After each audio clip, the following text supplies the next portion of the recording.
Hello all and welcome back to the channel. Ezo here, and today our topic is about the things that you can do in BDO.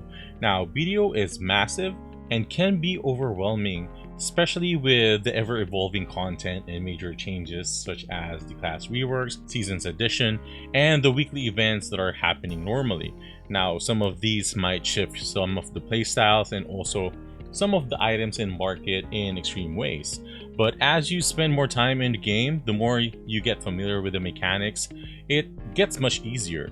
So instead of giving you a general idea of progression, I made a list of actionable items and goals that I think would help you out in your progression that, I personally did, and also some of my veteran friends too, so that it would give you kind of like a structure moving forward.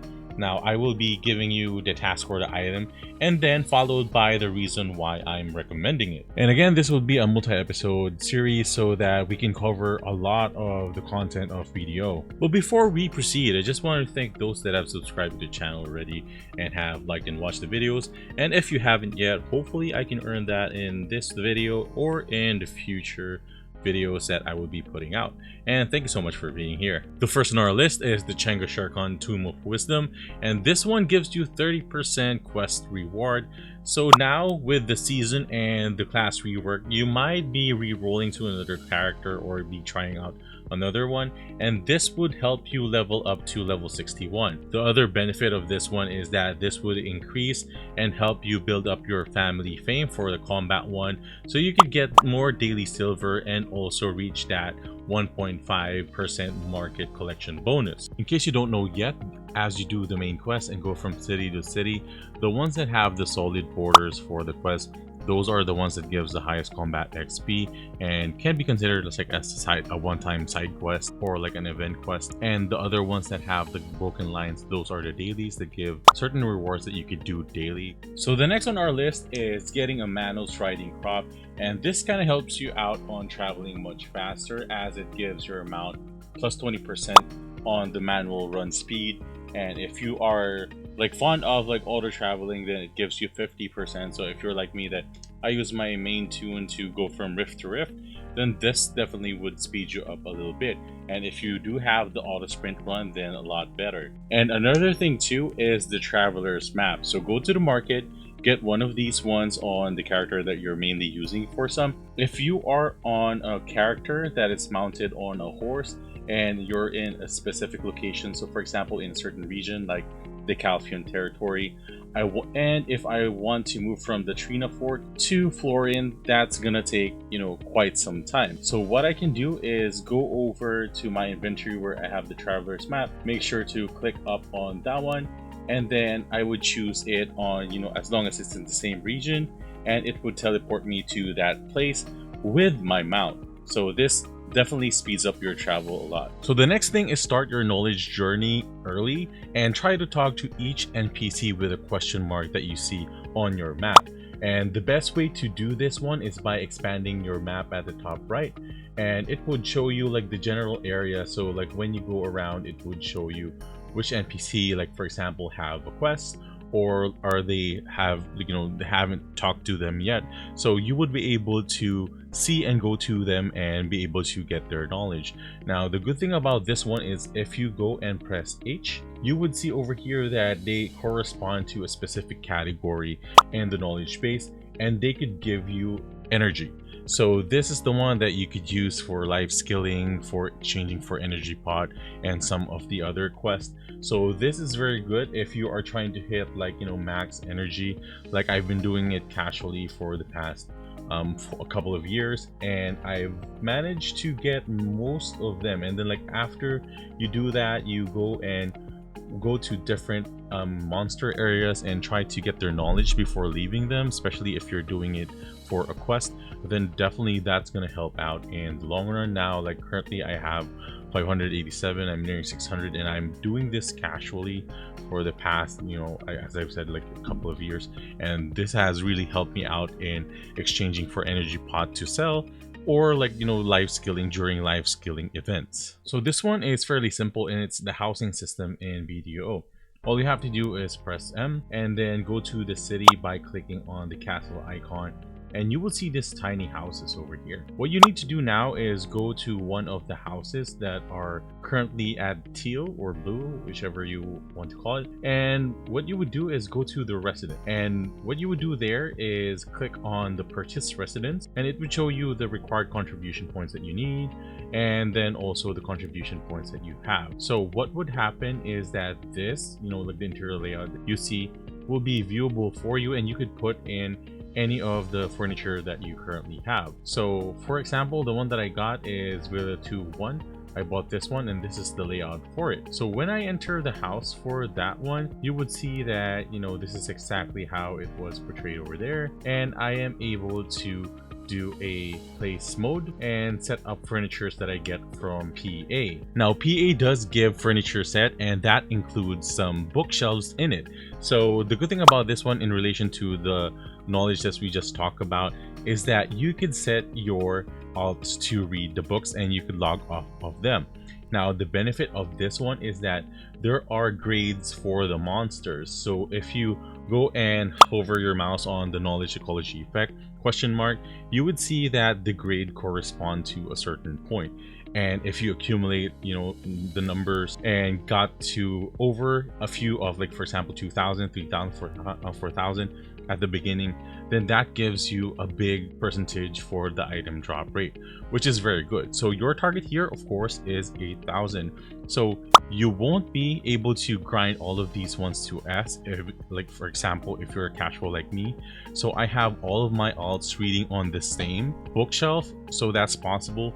And then you would have an RNG chance of getting a higher level of knowledge on the ones that you have, and also there's a chance that you would unlock the ones that you haven't have yet. So this is a good thing to do, and you better start it now, like while you're still early. If you do not have it, unfortunately you would have to buy it on the pearl market for 500 pearls, which is kind of like $5. The next thing I believe that new players or returning and casual players should know is the AP bracket. Now, the reason for this is because some of the items that I bought in the past, I thought would increase my gear score, but it actually was not helping me reach a certain AP bracket. That's why in the end game, you would see that 3 AP would cost like billions. So you can see over here that if you are at, Pentovala and you finish some of the journals, you can hit 249. And if you are just like a beginner without that one, then it's about like 243. So that gives you about like 40 to 48 AP bonus.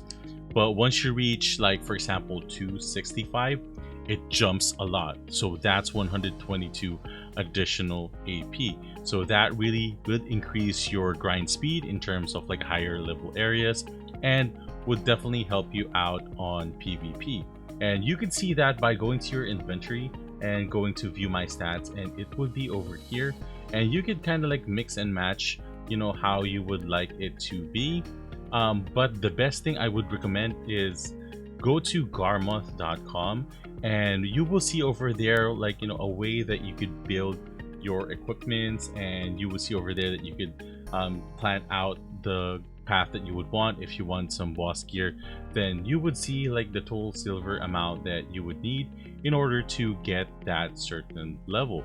So this is very kind of like in terms of planning, making sure that you're spending your resources properly and you're not spending on items that are not useful for your gains. And just in addition, for those that are new and kind of unfamiliar with the weapons, don't worry.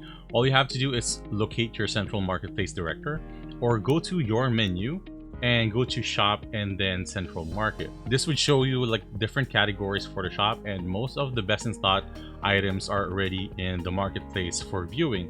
So for example, you are looking for the main weapon for your sword, which is going to be an amulet. So what you're going to do is click on that one and then sort by exchange price.